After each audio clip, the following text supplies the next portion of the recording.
Stoa is a digital campfire where we cohere in dialogue about what matters most at the knife's edge of what's happening now.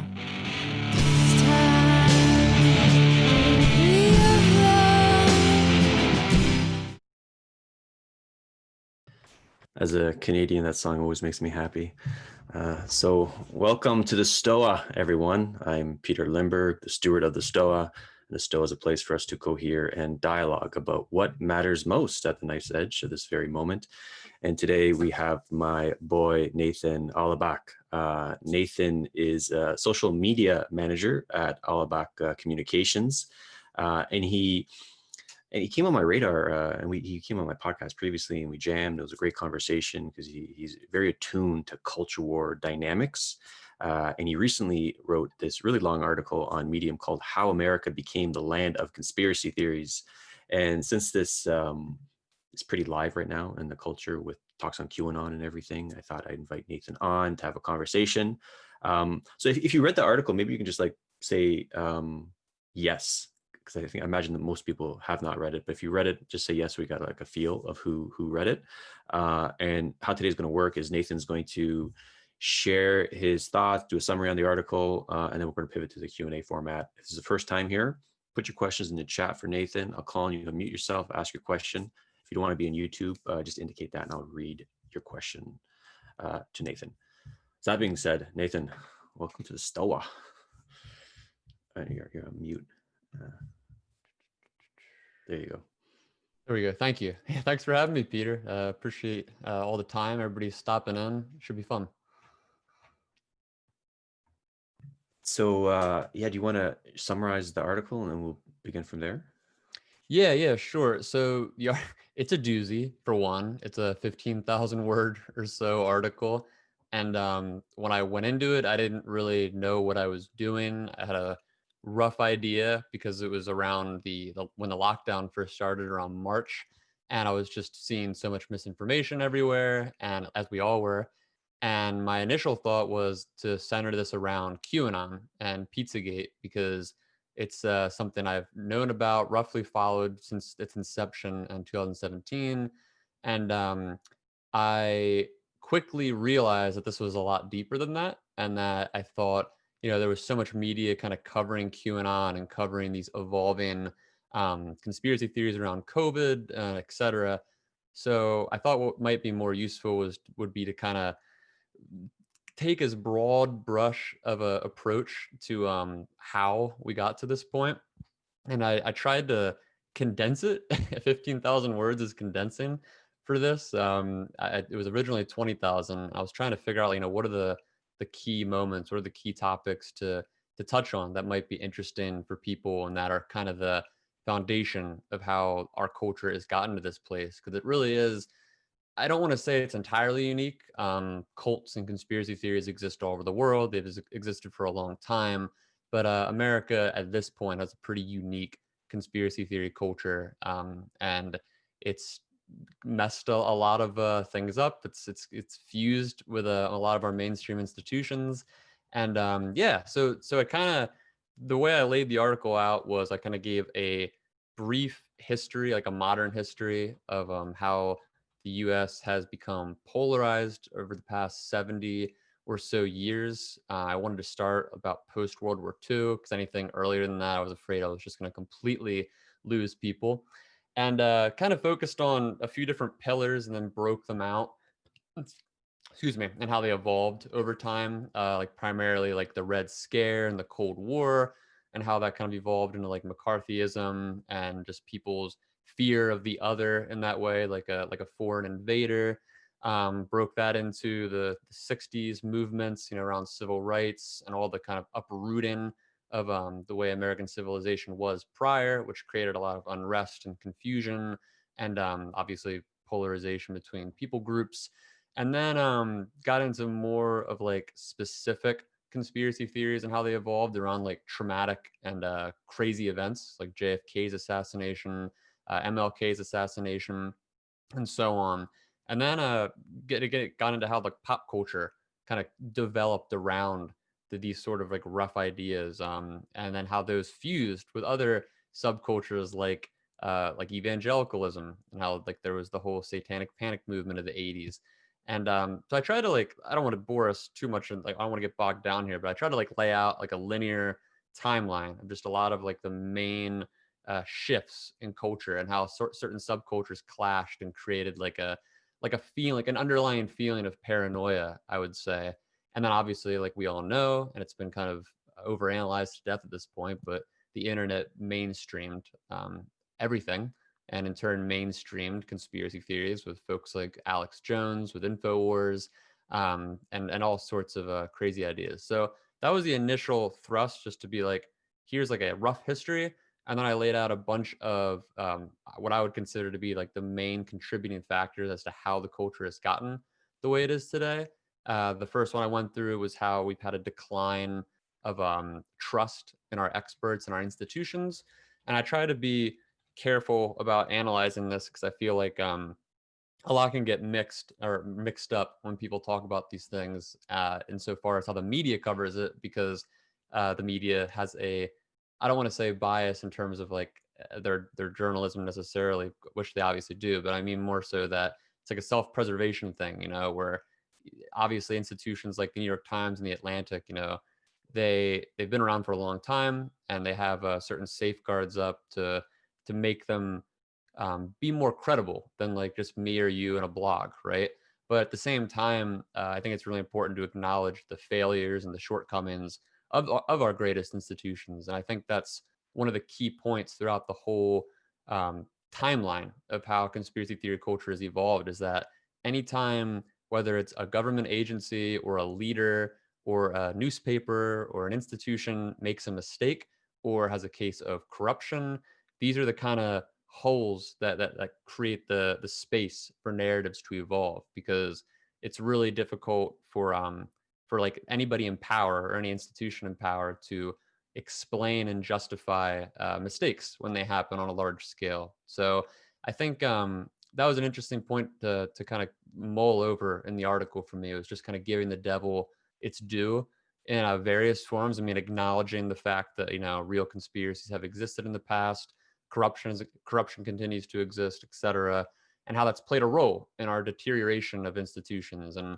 also how it, like our defunding of education has played a role in that deterioration, and just general cultural divides. I mean, I know this is something for any of you that follow Peter's work. I know he's talked about this as well in his pieces on the culture wars, just how over the past several decades, we've had this splintering in American society where we went from like a sort of white Protestant Christian culture that was just that splintered off now into like several competing subcultures. It's this whole narrative of postmodernism, and then the struggle for Americans trying to fill that void with various ideologies and many other things that we strive for purpose and community and all that. So I think all those play a role in there. And then I also kind of take some time to go through the rise of anti-science and the role that's played the past several decades. Everything from more mainstream anti-science, like or climate change denial, to the rise of more pseudoscience, like various forms of woo, like your Deepak Chopras and your essential oils pyramid schemes and what have you.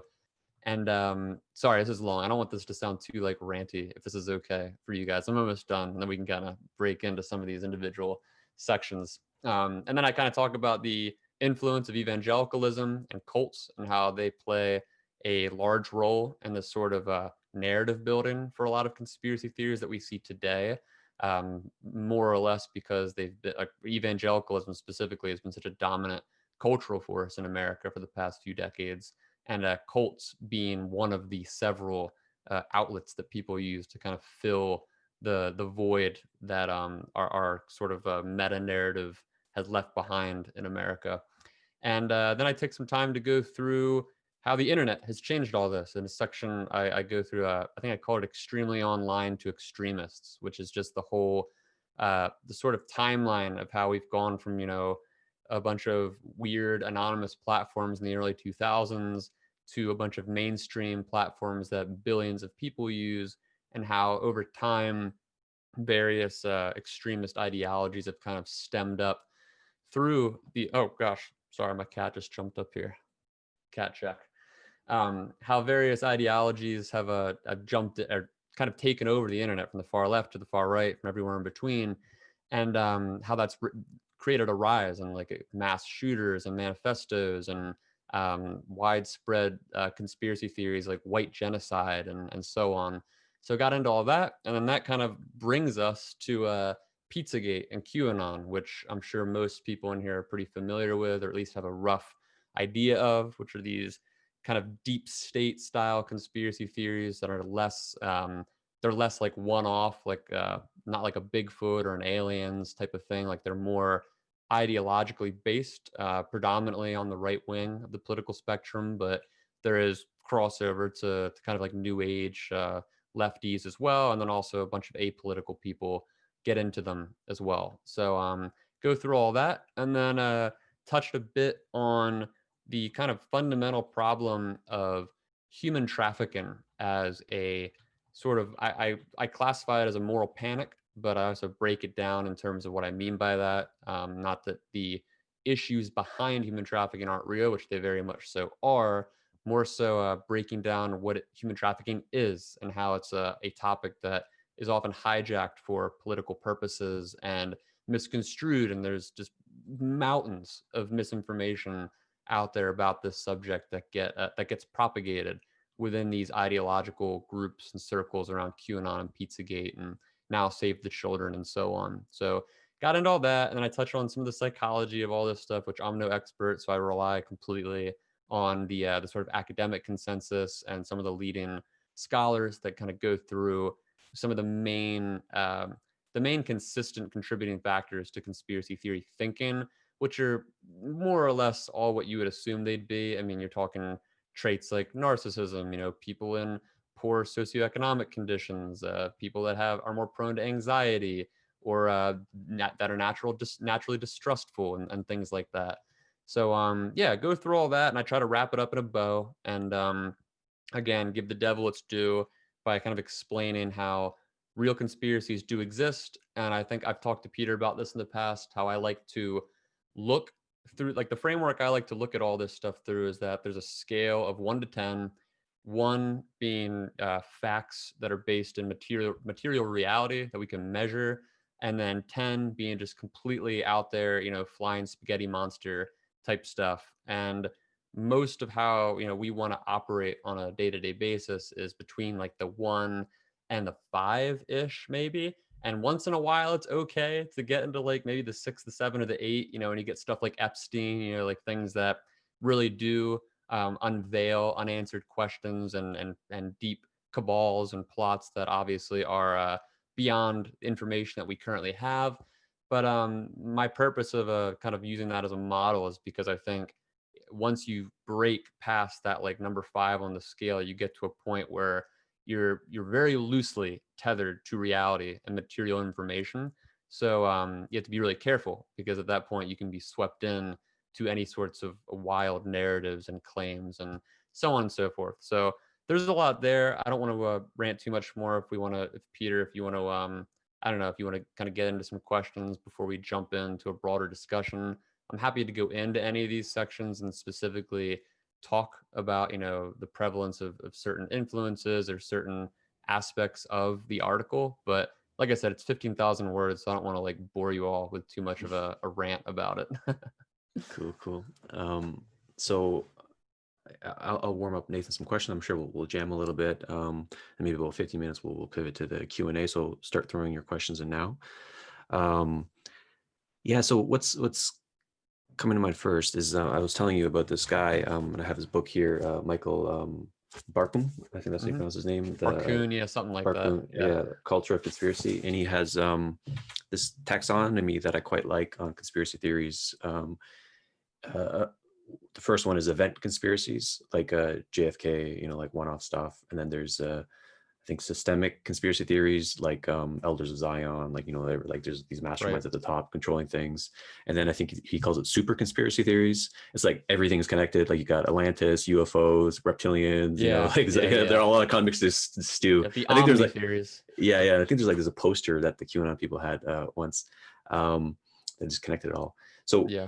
given that taxonomy, like how would you fit some of your research and maybe QAnon? Well, yeah, QAnon's definitely the conspiracy, the third option you laid out there, where they just kind of they're able to loop in every possible thing of the past and explain it away through. I mean, there's various terms for it. There's kind of a It's weird talking about QAnon because you follow any of the QAnon reporters and experts, whether it's someone like Travis View or Ben Collins or a lot of these people, they it's a very splintered community. So there's kind of like a broad narrative at the top with a bunch of influencers. These are guys with hundreds of thousands of followers. They've got YouTube pages. Well, until they get taken down, they have pages that often get taken down. They pop up some places, but they've made names for themselves. These are people that have contributed to like best-selling books on Amazon and so on. So you have those guys that kind of lead the narrative and they try to shape, what belongs and what doesn't belong. And once in a while, they'll have moments where there's a splintering. Like there's this whole kind of subcategory within the QAnon conspiracy theory where some of the members believe that JFK Jr. didn't actually die and that he faked his death and that he's actually alive today and that either he's Q or he's helping Q and he's working with Donald Trump behind the scenes to overthrow the satanic cabal of Democrat pedophiles and so on. So there's things like that that get wrapped up in the narrative, and the information's out there, the posts are out there. And once the cat's out of the bag, you have thousands, if not more, believing in it. But then Q, him or their self, actually, I believe at one point denounced that part of the theory, saying that it wasn't canon, and then several other members that get pretty frustrated at stuff like that because to them that's like what discredits their belief system or their movement. I mean, they'll get deep into Democrats eating babies underground in DC, but they cross the line at certain places. So it's interesting, and it's very subjective. But there are aspects of QAnon that do try to like combine all these past conspiracies. I mean, everything like you mentioned, like the protocols, the Jewish conspiracy theory, everything from that to JFK's assassination. A lot of these people believe that this deep state or this new world order has existed for hundreds of years at this point. It's a global uh, group of elites that have been passed on for generations. That's why you have a lot of families like the Bush family and the Clinton family, where there's like a sort of lineage aspect to it, which they believe they're all connected and they're all connected around the world to like the royal family and so on. So yeah, that's probably how I would classify it. But again, it's so fragmented, it's really hard to pin it on any one thing. Hmm. And I'll give my read on the QAnon thing, and I'm curious what your take is on my read. So I see three aspects of it. The one aspect is sort of the mimetic tribe, or the soci, as Jordan calls it, like the self-organizing collective intelligence. And to be most charitable, I would say it's sort of a spectrum, to use Michael's thing. I do think they would be, the more coherent side is they view it as a systemic conspiracy theory, to the more kind of like schizophrenic side where they think it's like a super conspiracy theory. Um, and then like just people drinking bleach or will heal you, or then JFK is secretly Q and stuff like that. Yeah, yeah. And it's a big mess. And then there's like the legacy media's take on it, which is like, just pretty consistent, far right, racist, this, that. And then there's the actual Q drops from this figure Q or group of people that are posting on this message board, like one of the former chans, I don't know what it's called now, AQ or something like Coon that. now. Yeah, it's the AQ, yeah. current. Yeah. And so I see that's kind of like this weird interaction between these three things. And what makes this one quite interesting to me is this Q, like who is actually doing these drops? Is it like, some people say it's a grifter trying to make some money, other people says it's like an engineered conspiracy theory to weaponize for like election purposes or whatnot. Hmm. So what do you think of that take I just did, and what do you think who Q actually is, or who they actually are? Yeah, I mean that's like the $1 million question, right? And I actually I'll preface this by saying I hate this question. Not that I hate that you asked it, but I hate how this question is so popularized at this point, because what happened was the media got a hold of who, like this story a few months back about the owner of 8kun, which is this guy, what's his name? Not Ron. His son's Ron Watkins. His dad's what the heck is his name? One of these, I forget his first name. His last name is Watkins. But this guy, he bought 8kun, which used to be 8chan, a couple years ago. He lives in the Philippines at this point. He's a really bizarre, eccentric guy, and people found out that he owned one of the not a Q drop site, but it's like a kind of Q drop adjacent site. It was called Q map, the .pub, I believe it was. And it was hosted out of New Jersey. I forget who even did it. Somebody like did all this research. They found out, the owner of this website, which is one of the most popular platforms for QAnon content, was owned by the owner of 8kun. So then people kind of jumped in to this whole notion that, oh my gosh, like the owner of 8kun is Q, which there's no evidence for that. There's never been any evidence for that. But people were connecting these two things because, like you're saying, there's this whole narrative that the whole thing is a grift, and the whole thing might be a grift. I mean, it's obvious there are obviously grifters involved. I mean, there's tons of people that have made a ton of money throughout this whole process, so it's completely a possibility. But the problem with that thinking is that it lures otherwise non-conspiratorial thinking people into creating conspiracy theories, because we don't have evidence for any of this stuff. So what we have to do is kind of use inductive reasoning to parse out, okay, like this person's connected here, and before you know it, you're using logic that Q uses to kind of draw their conclusions. So I think it's interesting. I think most of the experts that I've spoken with are pretty much in agreement that whoever QAnon is, it's not the same person that it was years ago in 2018 when it started. The language has shifted dramatically. It's gone from initially tones of kind of pure patriotism to then evolving into more of this kind of quasi evangelical tone to now it's just like pure reposts. I mean, at this point, most of the Q drops of the past few months have just been sloppy, like picking up headlines after they've already, like stories have already come out, copy pasting people's tweets into Q drops. So I think most people agree that it's been more than one person. It's impossible to say how many it's been, or if it's a team of people at once that have kind of been handing it back and forth. Um, there's a lot of speculation. I know Ben Collins and Brandy, I forgot how you say her last name, starts with a Z. It's like Zendroni, I want to say. Like they're a team at NBC. They're both phenomenal researchers in this area, and they uncovered this whole thread of anons that had come before QAnon, including FBI anon and about 3 or 4 others who, prior to QAnon becoming popular, these were the same exact concept on 4chan, on Reddit, where these accounts were claiming, to be secret government officials with all these classified documents, and nothing really ever came of them. I mean, they stayed relatively confined to Reddit and 4chan and so on.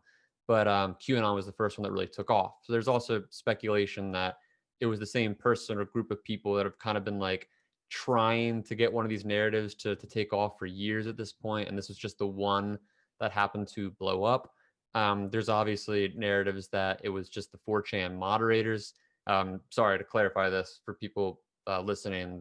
There's 4chan, then there's 8chan, and then 8chan became 8kun. 8chan splintered from 4chan, or 8chan was an offshoot of 4chan that happened, I believe, in 2014, around the time of Gamergate, when Gamergate was happening. The owner of 4chan basically put a I don't know if it was exactly like a regulation, but he basically announced like no more Gamergate content. A bunch of the people there got mad, so they moved to 8chan to continue those conversations and harassment campaigns and so on. So those are the kind of split, and I believe uh, um, QAnon started on 4chan. So there's kind of these like shifting cultures back and forth, but so yeah, I think there's definitely some speculation that it could have been the 4chan moderators who were just trolling, just doing something for the lulz, as they say, and then it just blew up and completely got bigger than themselves. So there's a lot of speculation. I really try, going back to what I was saying in the beginning, I try not to put too much focus on this because I feel like at this point there is no smoking gun. I mean, we could have smoking gun evidence that it was the Watkins family that's been running this whole time. He was been QAnon. He's been lying about everything. None of that would change anything. At this point, the conspiracy theories take on a life of its own. The cat's out of the bag. The people that are involved in this, they're so invested. There's a sunk cost for them, and there's so much, I don't want to say cognitive dissonance, but there's so many walls that they've put up to make this world make sense to them that I don't think there's any proof, there's no smoking gun that would change that necessarily. So not that there's no purpose. I mean, obviously, and for investigative purposes, it's good to look into this stuff if we can, but I don't find it entirely useful, especially because it's been so many years and so much has changed since then. I don't. I know several people in my life that are into QAnon, and a lot of them are older. None of them have ever stepped foot on 4chan or 8chan. They don't care about the origins of this thing. You know, they found out about it on YouTube, on Twitter, on their friends sent it to them in an email or whatever. You know, so I think we're well past kind of solving the mystery, so to speak. Right. So we were engaging on Twitter about like parapolitical operations and me being maximally charitable and whatnot. And there's this term that people in our like Stoa space like to use called the rule omega or mega rule. And the way I hold it is trying to find any signal in the noise and using and being most charitable while you do it. So it's like that Ken Wilber quote, no one is smart enough to be 100% wrong. So to be like maximally charitable with some of the axiomatic arguments of QAnon and other related conspiracies. So Peter Dale Scott, who was previously on the Stoa, he came up with this term I quite like called Parapolitics, which is basically like behind the scenes political machinations in order to influence things. So if Epstein was a parapolitical operation that had intelligence, Mossad behind it, the idea that he was blackmailing politicians to have political power. So that would have been a parapolitical operation. And some people think that the most sticky blackmail is pedophilia. So if you can get people on film with pedophilia, then you can control them type thing. And I think the closest maybe case that I've seen is the Dutrox case, the Belgium affair in the mid 90s. That was pretty kind of iffy that something like that could have existed. So my question to you is, do you think that's a possibility? And if intelligent agencies are behind it, intelligent agencies are like basically the masters of, hiding things. Do you think that is in the realm of possibility? And how do you actually engage in critical thinking when you have intelligent agencies obfuscating information?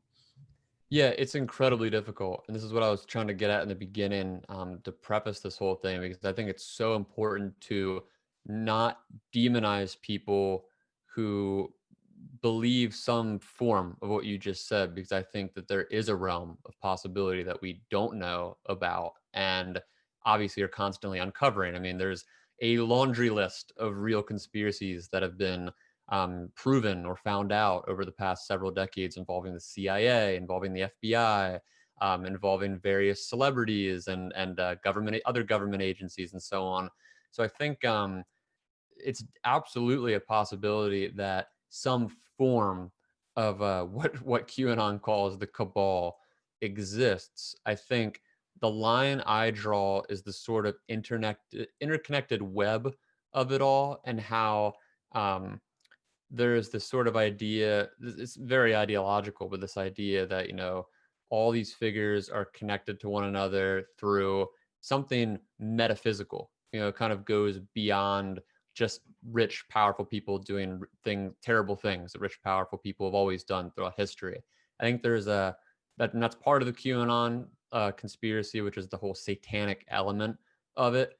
Some people follow that line of thinking quite literally, which are the more like evangelical adjacent type folks. And there's other people that take it more like a kind of metaphorical sense, like your Alex Joneses, who will talk about these things like Satanism and vampires and interdimensional child molesters. So you have the kind of like two sides of the same thing, and they're using the same language. So it's tough to parse it out, I think, in a lot of ways.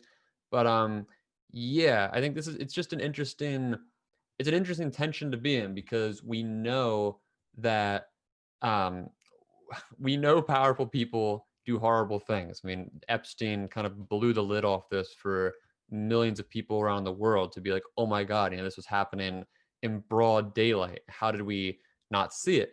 I think it's still important to tether a lot of, as much of that as we can, to material reality, in the sense that a lot of what Epstein was doing wasn't the sort of image that QAnon has of what the elites are actually doing. Like, QAnon has this idea, at least they paint this picture, and this is the kind of narrative they stand behind, which is that the elites are secretly kidnapping babies and people's children, or that there's certain people they're using to breed children, and they have all these sort of nefarious methods to literally fuel them in like the one literal sense, through the whole idea of adrenochrome, which is a sort of modern take on ancient Jewish blood libel. This whole idea that the elites are drinking the blood of children to stay young and stay alive. I mean, this is one of the most popular uh, kind of like absurdist elements of QAnon that gets spread. But then you have like the kind of like more metaphorical, figurative sense, which is, yeah, just the idea of like this horrible thing happening behind the scenes in a more loose way. So I think those parts of it are kind of where you can draw the line and be like, this is absurd. Like, there's just no evidence for this. There's never been any evidence for this. This is tied to ancient conspiracy theories that have been passed on for generations at this point. However, when you get to the Epstein stuff, I mean, in a lot of these cases, you had Epstein grooming young girls that were vulnerable, that were, in need of money, that were put in really shitty circumstance. I'm allowed to curse on here, right? Sorry, I don't want to okay, cool. Yeah, like put in really shitty circumstances, and then like coerced and forced into these horrible like situations where they're being sexually abused. So I think that line is just, it's just a sticky line, and I think it's really important to uh, have space, like you're saying, like create a space to relate to people, because I feel like, I forget if I was talking to you, Peter. I might have been talking. I saw David's in here, David Galuski, or how do you say your last name, David Godlewski, online friend of mine. We were talking recently about this whole idea that, something like Epstein is almost, it can be a gateway to the metaphysical, to the sort of like unfalsifiable, crazy conspiracy stuff that kind of rots people's brains. It can also be a gateway into just a more hypercritical analysis of power and like institutions and things that go on behind the scenes. And these are both potential options. And I think that a lot of cases, like for instance, I have a relative, I won't specify, but I have a relative who deep into QAnon, and they've been into this because they've been into this conspiracy theory culture for about 12 years. I think they got into it through some Michael Jackson conspiracy theories back in the day. And it evolved for them, which they were part of like this sort of satanic panic stuff in the 80s. So they already had kind of like a groundwork set there. So they, all this stuff was kind of already built in. Like they had this idea, like, oh yeah, obviously, the elites are like kidnapping children and whatnot. But for Epstein, it was like a smoking gun to them. Like, oh my gosh, here's like the proof. And I think for a lot of people who come across the Epstein thing, it's a window and an opportunity for us to kind of create a space to talk to them about it, and be honest and be like, yeah, you know what? Terrible stuff does happen behind the curtain that we don't see. The government does commit atrocities, in domestically and foreignly. There's agencies and power, whether it's doctors, scientists, FBI, celebrities, whoever. We have infinite amounts of cases, from the Catholic Church to Harvey Weinstein, of people abusing power and harming children. So I think there's a lot of space there to kind of like concede ground, and to be like, there are real conspiracies and there's things that we can talk about, but it's important to keep it as tethered to reality as we can, and not let people slip in to these metaphysical narratives that have a very cult-like elements, like a QAnon, where people then just get lost, because once you've passed the bridge into that territory, you're a hammer and everything looks like a nail. And all of a sudden, you can piece together any singular piece of data that you want to help like attribute to this grand narrative in your mind. And there's just a lot of opportunists out there that are waiting, to find vulnerable people, to jump on them, to pull them to their side. And I think, unfortunately, a lot of the people in my position that write about this stuff and research it, there's a lot of cynicism, and there's a lot of self-righteousness. Just kind of it kind of comes with the territory. If you spend I probably spent 200 plus hours researching this article, and I don't have it all memorized in my head, but I mean, I went through all the data, so much history, and tried to make it as sensical as I could. And in doing that, you start to realize, man, okay, like I was reading on Facebook that this event happened this way, and now as I dig into it, it didn't happen this way. It actually happened this way. So I think for a lot of reporters and commentators who dig into this stuff, there's a kind of like a holier than thou attitude that kind of comes with the territory, and it's really easy to dismiss everyday people who might think like, oh, maybe there is a deep state out there, to be like, oh, like you idiot, like how could you ever think that? Like there's no evidence for that. And you see a lot of this online, and it's a shame because it just pushes people away, and they're going to find these kind of more omni conspiracy theory narratives that we're talking about to latch onto, because they'll get a community from it, they'll get meaning from it, like QAnon, which has the whole participatory element of kind of unraveling clues and being like an online investigator essentially. So I think it's yeah, it's a really important, and this is kind of like a rambly answer, but this is a really important subject to focus on, to create space for, I think, for people who might be on the fringes of this, because I'm sure you know them. I know tons of people who believe the government does all this stuff that is like super evil, and it's just kind of, they don't think that much about it, but they'd easily be swept up into these broader narratives if it weren't for just like conversations like this kind of being like, hey, yeah, possibilities, but also evidence. So Mm. So I'm gonna pivot in the chats in the moment, but I got a fun question for you about Robert Anton Wilson and some of his techniques. I don't know if you're familiar with Robert Anton Wilson. He's all mystical is he agnosticism. the deprogramming guy? Is that who this is, or no? No, he wrote a bunch of books in the 80s. He was sort of like in the mystical, Oh, okay, okay. yeah. He's So you're sort of just like a, thinking of a different person then. Sounds way yeah. cooler. I think you like his stuff. And so he was a big influence on me. And as you know, that mimetic tribe stuff, I had all this spreadsheet of all like 30 plus mimetic tribes, basically like political tribes in or philosophical tribes in the culture war. And my technique to investigate them was not only to like be charitable with the propositions, but like I have an acting background, so I can kind of like method act and Yeah. feel into their belief system. And I find whether it's like the dirtbag left or the alt right or intellectual dark web, there's a different feeling, an embodied feeling to each philosophy. And doing the conspiracy ones was a real trip for me, and I actually viewed it as a rite of passage in a way, because when I went, like I busted up my Tor browser and I just went like to there's so many rabbit holes, and then paranoia just permeated through my body. And it's like, and if you act as if it's true, you can't trust anything. Like everyone is Yes. part of like the conspiracy. Alex Jones can't be trusted. He's intelligent agents, like all that stuff. And it was being in right relationship with that paranoid state was kind of wonderful, because you don't trust anything anymore, and so you shed a lot of stuff. And it was sort of liberating in a way once you get out of it, of course, that if that's the trick, if you can go meta.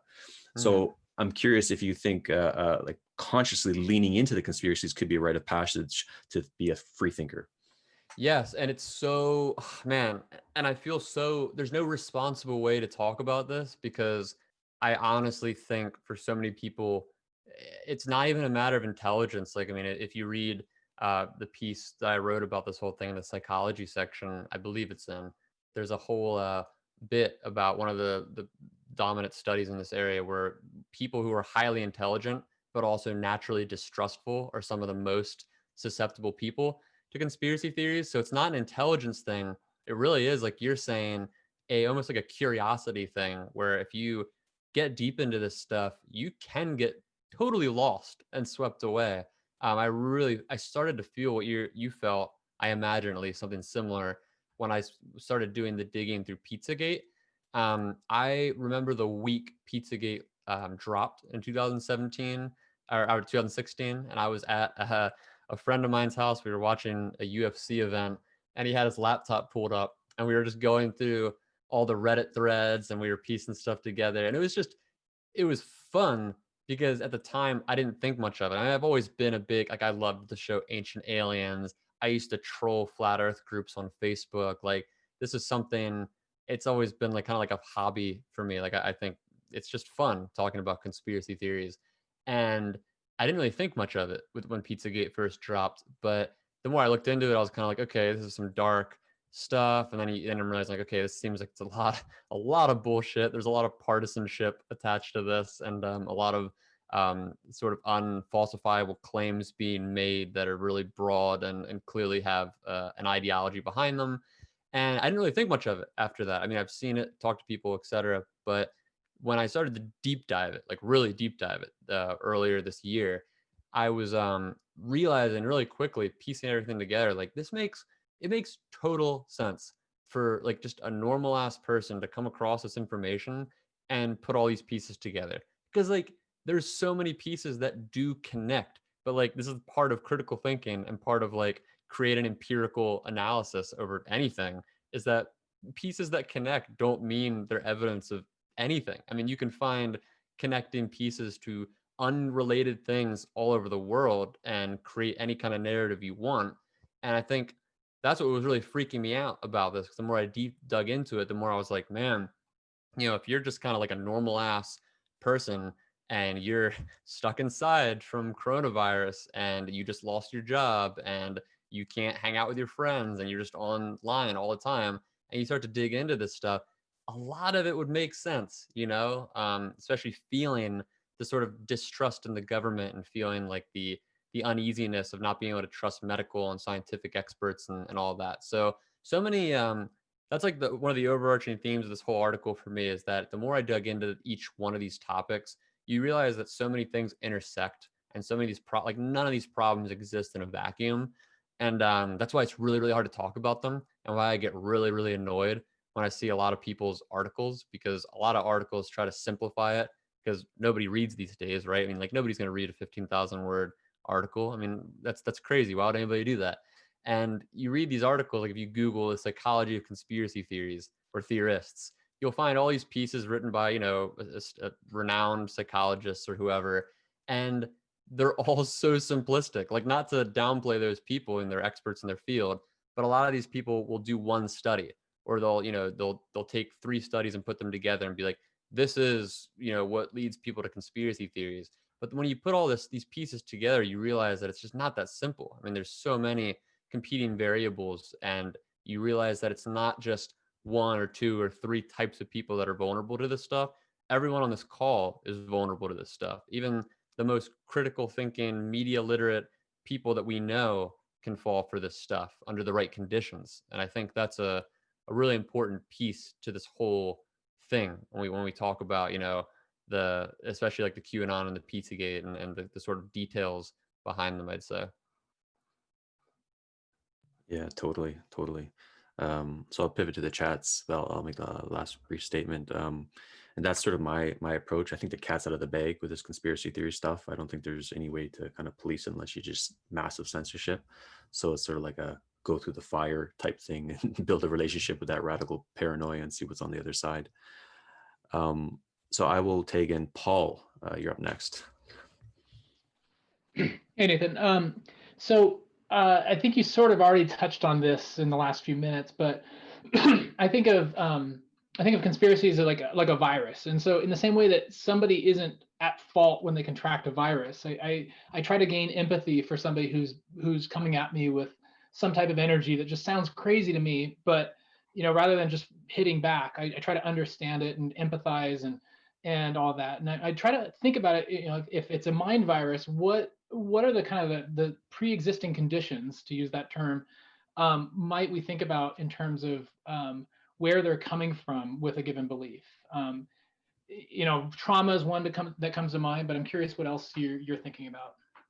Yeah, no, that's a fantastic question. I think, like you mentioned, trauma is a really important one. I think, honestly, I think socioeconomic conditions is one of the most important ones that doesn't get talked about enough. And I don't necessarily mean somebody in poverty. I mean more so someone who feels and are disenfranchised in a variety of ways. I mean, this could be someone who just lost a job Like maybe they could be upper middle class, they could even be upper class, but if they just lost their job or they just lost a loved one, those are the moments I think that lead the most to this stuff, because people are when they're at their most vulnerable state, they look for answers, they look for community, they look for purpose. I'd say those are like the three, and there's obviously other things. Those are like the three big things. They want some kind of clarity, some kind of like justification, some kind of explanation of why things are the way they are. They want a community to support them and that'll be there for them and kind of help them along and help explain why these things are the way they are.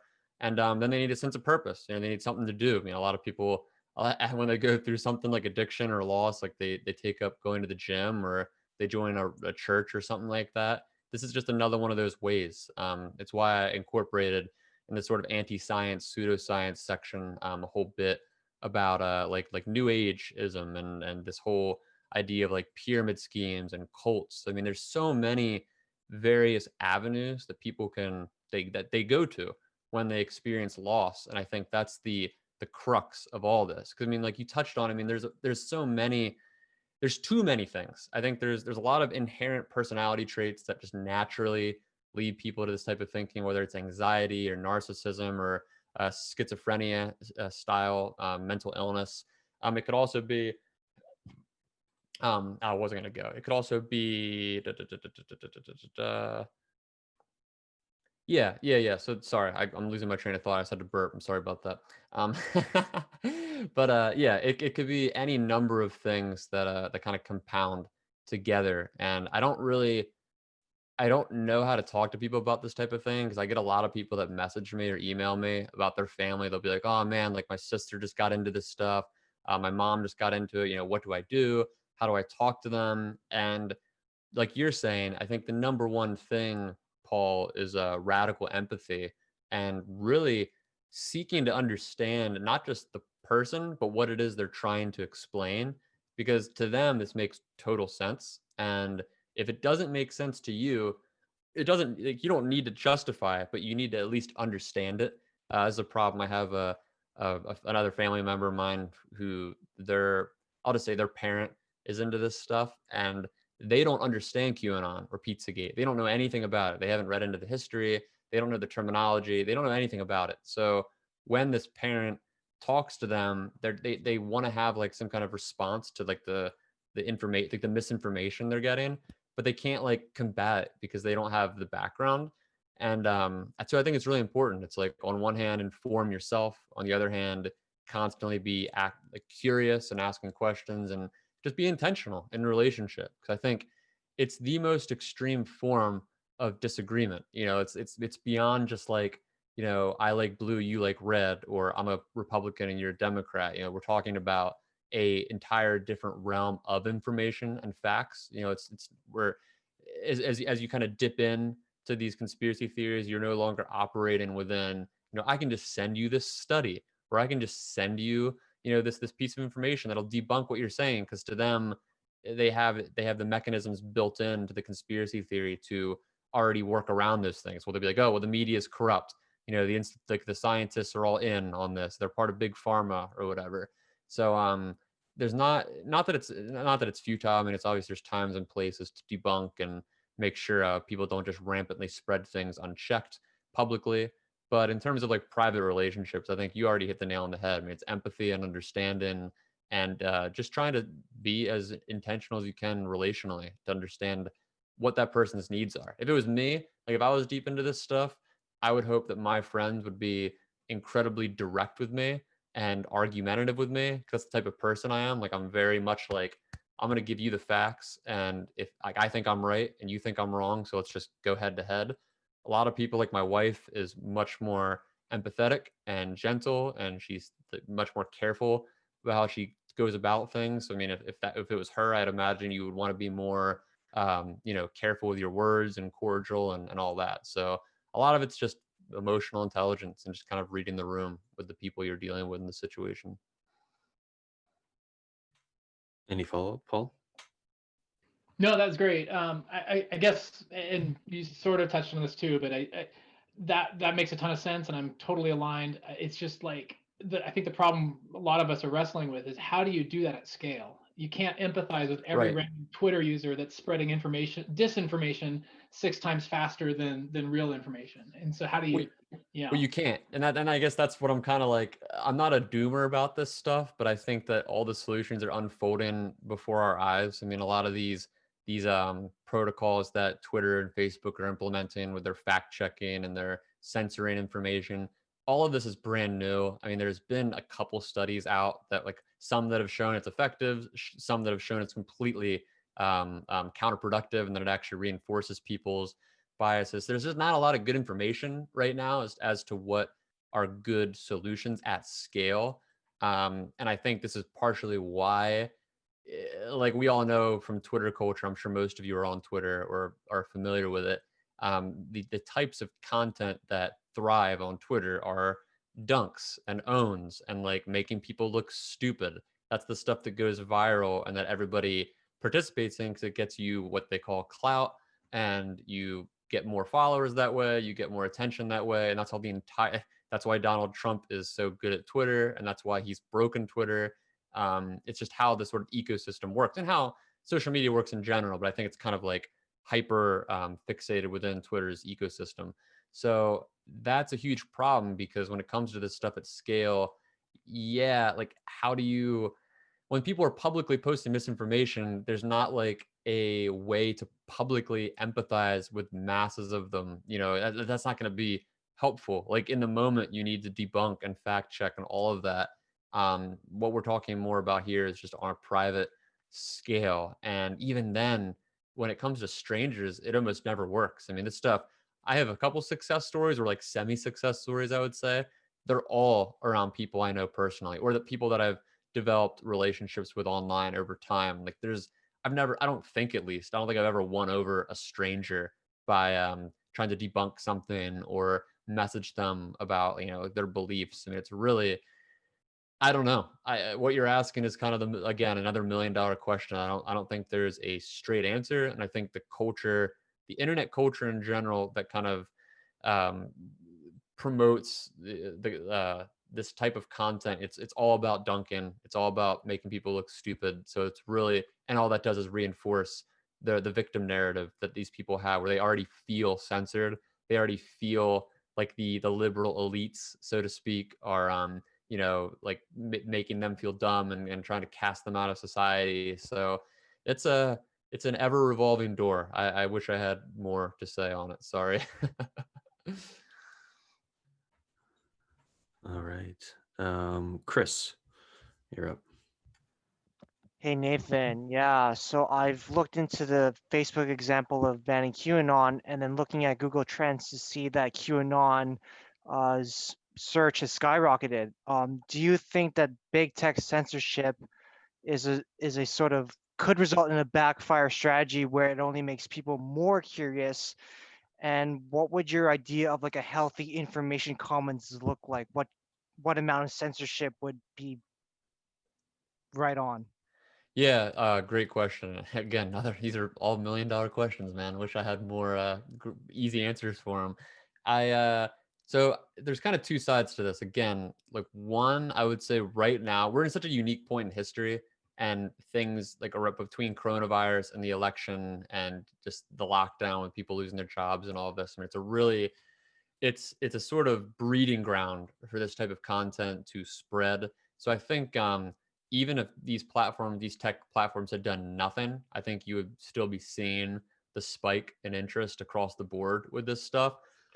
I think I don't I don't know what a right amount of censorship is, and it's a really tough question. I mean, I was just talking last night to this one girl from my hometown. I'm not even really friends with her. I just argue with her on Facebook time to time, and she's big in to like the QAnon adjacent style. I don't know about QAnon specifically, but all the same principles and ideas behind. The media is corrupt, and they're all in it with the Democrats, and we can't trust big tech and all that.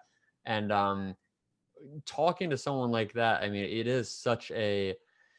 the censorship just reinforces her beliefs. I mean, she'll post misinformation on Facebook. It gets, like the box will come up saying this post contains false information. She'll then post a screenshot of that and be like, look, I'm being censored. all her friends and family are like, oh my gosh, big tech, so bad.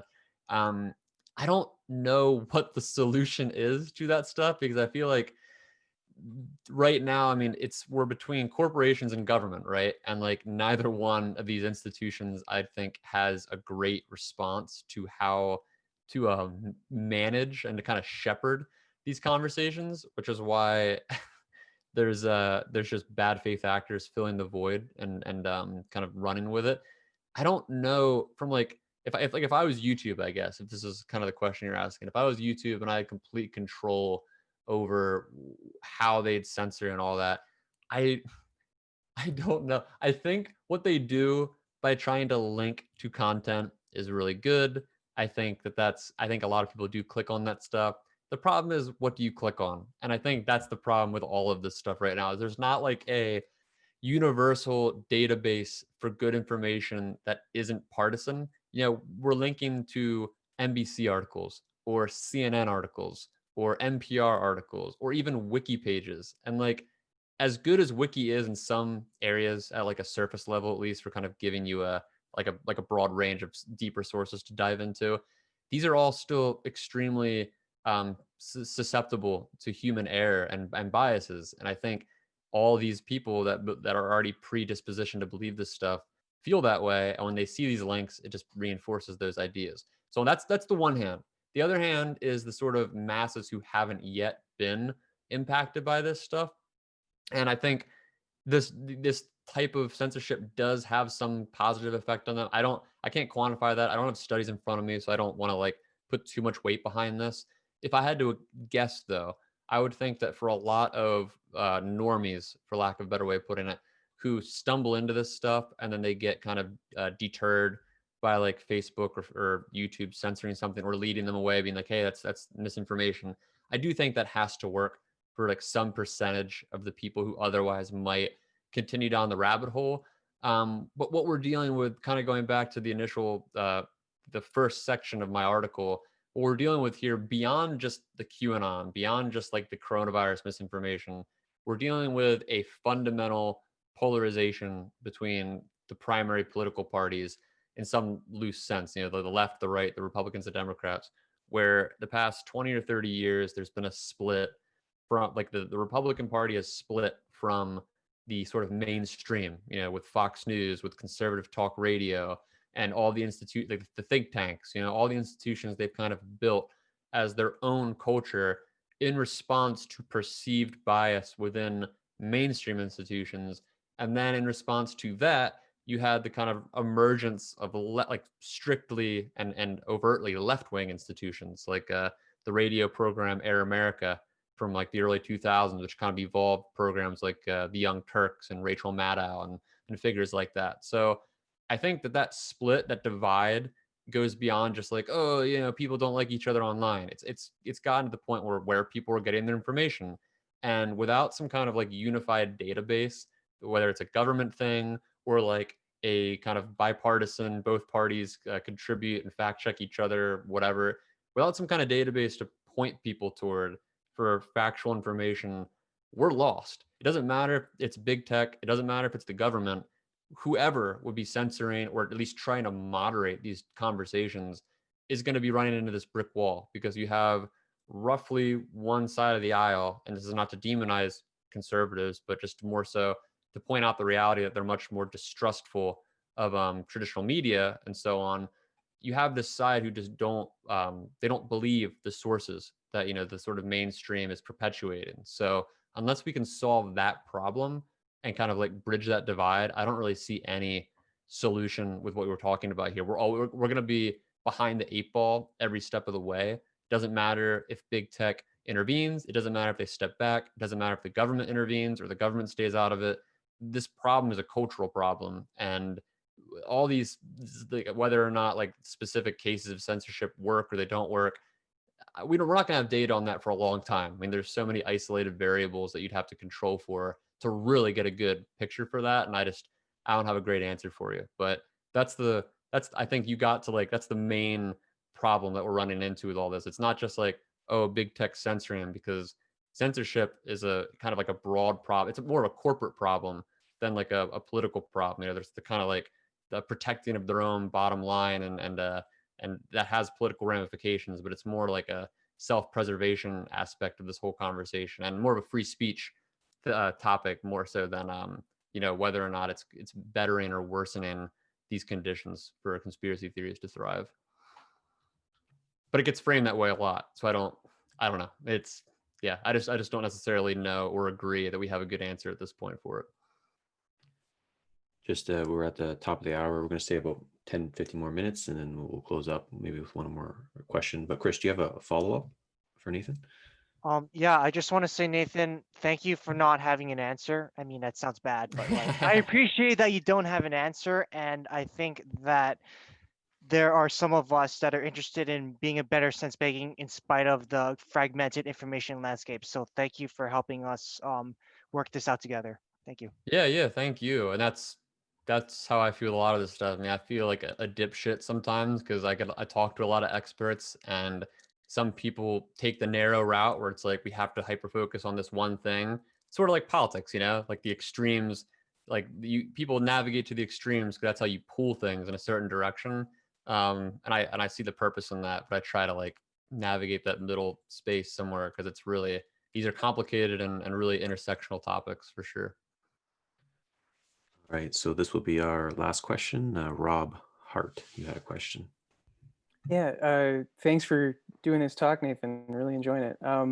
My question is, it may lay along the lines of the polarization issue that you brought out, or that might be a good way of examining it. But the question is, do you see conspiracy theories themselves as potential? Up, I lost you for a second there.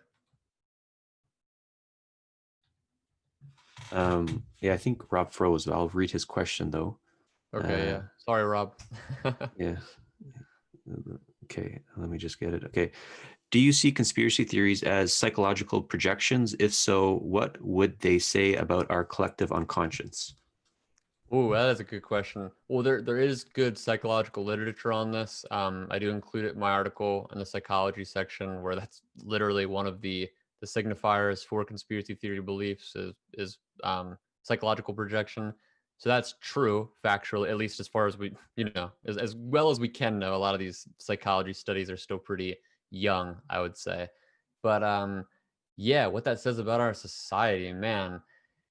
I think it says that going back to this whole idea of like kind of postmodernism, creating this splintered space for us where people were looking for answers and meaning in all these different places, where you had the the Christian kind of Protestant dominant white culture prior to the 1960s, and then it breaks into a million different directions. You got new religions popularizing, you got like new ageisms popularizing, and even today I would consider politics sort of like a religion. Like you have people that commit their entire lives to this. I mean, it's different because it's material, but it's still a set of ideological beliefs, and people join communities, and you get a lot of the same senses of purpose and belonging that you get from a religion. So I think what conspiracy theories speak to people feeling left out of a narrative. And I think I think one of the main reasons that you see conspiracy theory culture more dominant on the right wing than the left wing, like there's more institutions, there's more infrastructure with places like InfoWars and so on. Not that conspiracy theories don't exist on the left, but like there's much more of like an industry on the right. I think part of the reasons is the fact, kind of touching back to Chris's question, that there's this censorship issue where it's not purely just like, oh, we're censoring misinformation. There's this idea that as the splintering, as right-wing culture kind of splintered from mainstream culture decades ago, there's been this kind of idea that they're out of mainstream. They're out of Hollywood, they're out of pop culture, they're out of science and education, like they're out of all the predominant culture wars that a lot of us engage with and talk about pretty often. And I grew up in an evangelical community. That's the vibe I got growing up. All of us always talked about, there was us, there was the kind of like Christian team, and then there was the world, which was like everything mainstream, and we were on the outside of that. We're the victims in some sense. And it's like kind of like our job. It's the narrative that our community embraced was just that, you know, it was our purpose to kind of go into the world, and whether it was to evangelize or to change, to make the world a better place and so on. I think that's what you're seeing in conspiracy theory culture, which is predominantly on the right with like this Pizzagate QAnon type stuff, where people, whether they're religiously affiliated or not, they're feeling isolated and left out of a lot of these incredibly important and popular conversations, whether it's stuff around LGBTQ issues, immigration, all like the kind of like, or multiculturalism, all the sort of like fast-paced movement that we've seen the past few years around gay marriage and trans rights and Black Lives Matter. And there's all these massive cultural forces that have collided and changed everything. I mean, we've seen it reach the highest, the biggest corporations, the biggest politicians. You know, we're seeing all these things change in a really brief window of time.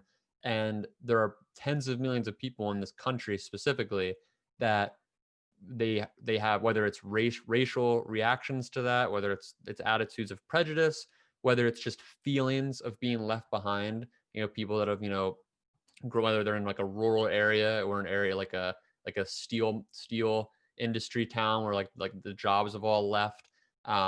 Pick your poison. There's a million ways people can feel disenfranchised and isolated from what's going on in the world. And I think that's why, like, talk about a mirror to the culture. I mean, I think that's why all these things kind of have culminated in the way they have. I mean, we could talk all day about any one of these variables, right? Like anything that I just brought up could be a whole lecture about income inequality, about the rise of addiction rates and mental illness rates. Like so many of these factors, like I said, it's all very intersectional. And I think it is a reflection of our society and the failures of our society to really come up with solutions that not so much affect, like, I think it's two sides of the same coin. There's the political end, the policy end, which is like healthcare, immigration, like people's jobs and so on. Then there's the cultural end, which is how people feel about things, you know, like people's, you know, relational, their relationships with their neighbors, their relationships with strangers that are online. And we're not great at solving either of those things. We're doing okay with politics, you know, like the political machine continues to march on, but I think the culture wars have really taken the biggest hit the past 10 years through online culture, which has like really put us into a zeitgeist and left a hell of a lot of people behind and looking for answers. So I think that's probably the main gist of why we're seeing this this explosion the way we are. It's not, didn't come out of nowhere, despite what a lot of people think. I mean, it's a culmination of decades in the making and so many different factors. Very cool. So we probably should land this plane now. Nathan, any closing thoughts or anything you'd like to leave us with? Yeah, sure. I was just really, I was trying to not do this while I was answering the question. I was just taking a glance at the questions here. There's a lot of really great comments that we didn't get into, and I'm sorry for that. I rant a lot. If any one of you wants to continue this conversation in like Twitter DMs or whatever, you're welcome to hit me up. I can't get back to everybody instantly, but I do my best to continue these conversations. So if there's any questions you guys have, any resources you need, the purpose of this article that I wrote was less, I called it a mapping. It was less about, oh, I want people to read this in one sitting. It's more so a like a guideline. It's a series of, you know, these are sections you can look into further. Every source I included is a primary source to the best information I could find on any one of these areas. I've made very few like personal claims, although my biases are obviously littered throughout. I tried to lean on the experts within every one of these areas as much as I could. So any information you need, a lot of it's in there. But if you have specific questions or things you want to talk about further, feel free to hit me up. It's super complex, and I wish we could be more succinct with some of this stuff. But it's really, it's like every question I get whenever we talk about this stuff, my mind is like shooting off in 10 different directions of how you could answer. So it's tough. It's really tough to talk about. But I really appreciate all of you for being, oh shoot, my cat just woke up. Really appreciate all of you for being here and spending this time. It's a wild ride, and we all the fact that you're all here is a good sign that that you're willing to converse and hopefully improve the relationships in your own lives with this stuff. So I appreciate it. Very cool.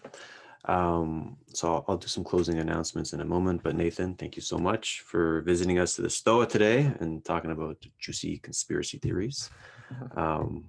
It's probably a conversation that we're going to have again here at the Stoa. So I'll plug one event that's coming on Monday. So we have a new series here at the Stoa called Stoa Provocations, and we're going to have one on sex positivity and OnlyFans. And so the idea of this series, I really love this series, is that someone comes in, shares their thoughts, we turn off the recording, everyone changes their name to Marcus, so the chats become anonymous essentially, and then we just engage in a collective conversation together with a few twists. So check that out. Check out our other events. We have a Patreon and Substack and all that good stuff. That being said, everyone, thanks for coming to the Stoa today.